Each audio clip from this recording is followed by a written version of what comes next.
Time to talk about something that could be considered a little risky. Doctor Who is a show that has always danced along a very fine line, teetering between being kid-friendly and fully embracing mature, sometimes outright terrifying storytelling. In recent years, the tonal shift has been more jarring, but let's not pretend this is a new phenomenon.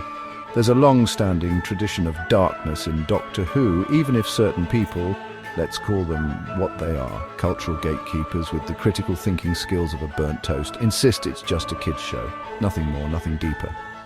But is that really what it was, or is?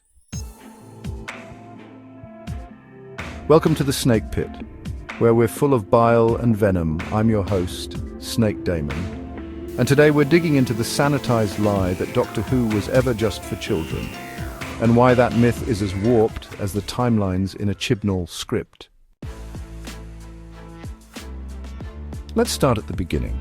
The show was originally conceived as a space filler, a way to bridge the gap between children's programming and the evening news. That's it, nothing ambitious. But what that actually meant was a show designed to be watched by the entire family. A child could follow the story, yes, but it wasn't so dumbed down that parents would gouge their eyes out in boredom. There were educational goals too. History lessons, science concepts, moral questions. This wasn't Teletubbies in space, it was a thinking show with a universal appeal. And while the show evolved, and thank Rassilon it did, one thing never really changed: the ability to traumatize young viewers in the best possible way. The 1970s were riddled with moments that would never fly in today's airbrushed, committee-approved, DEI-checked landscape. Take Tom Baker's The Deadly Assassin. The final image of him being drowned, held underwater, eyes wide in horror, wasn't just shocking, it was the image children were left with for an entire week. Sleep well, kids. Or how about Terror of the Autons, where kids were told not to trust policemen because they might be faceless plastic doppelgangers out to strangle you. And let's not forget Mind Warp and the death of Perry. Graphic, gut-wrenching, and capped off with the message, not even the companions are safe.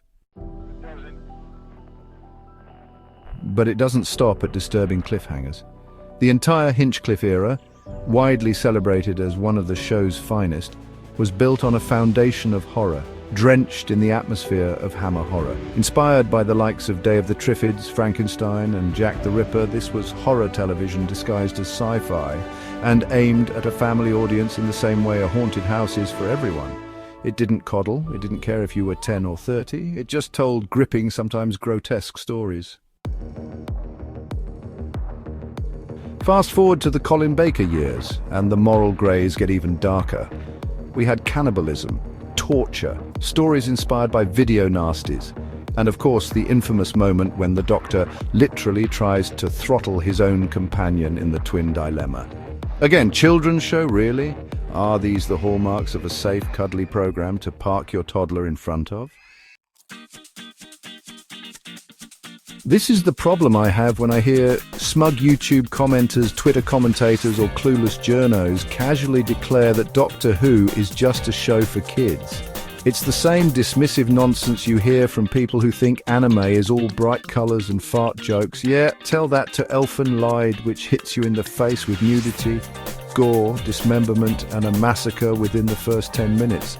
Just because something uses the tools of fantasy or sci-fi doesn't mean it's child-friendly. In fact, Doctor Who was often a Trojan horse, slipping in real-world horror and moral complexity under the guise of adventure and aliens. In truth, Doctor Who has always existed in a liminal space, too scary for the youngest viewers, too intelligent for the brain-dead, and too thoughtful to ever be written off as fluff. It was a show that respected its audience, even when that meant scaring the hell out of them.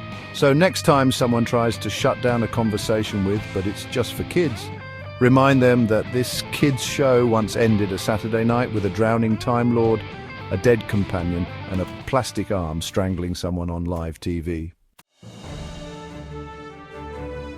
You've got to remember, this is the series that birthed the term to watch behind the sofa. If you still think Doctor Who is just for children after that, then clearly you've been watching the Disney Plus version.